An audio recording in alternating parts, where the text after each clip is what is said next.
15 jours tout juste après la canicule historique de fin mai, le pays s'apprête déjà à affronter un nouvel épisode de forte chaleur avec des conditions caniculaires, sauf que cette fois le décor a changé. Les sols sont beaucoup plus secs. Pourquoi c'est important? Parce qu'un sol humide agit un peu comme une clim naturelle, une partie de l'énergie du soleil sert à évaporer l'eau, mais quand le sol est sec, l'énergie des rayons du soleil chauffe directement l'air ambiant. Autrement dit, les sols secs favorisent des températures plus élevées. Et ce n'est pas tout. Nous approchons également du solstice d'été. Le soleil est plus haut, les journées sont les plus longues. En clair, ça chauffe plus fort, plus longtemps et sur des sols déjà secs. Cette configuration fait d'ailleurs écho à une étude du Wageningen University and Research qui n'alerte pas seulement sur une canicule, mais sur des canicules en cascade.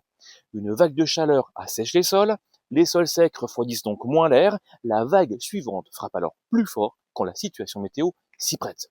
Autrement dit, la chaleur peut devenir son propre carburant. Et si cette canicule n'était donc que la première pièce d'un effet domino? Alors assez parlé de la couleur des cartes météo, des attaques imbéciles contre les scientifiques ou les journalistes, le vrai sujet, c'est notre niveau de préparation. Nos villes, nos infrastructures et nos systèmes de santé sont-ils prêts non pas à une canicule, mais à plusieurs canicules successives au cours d'un même été?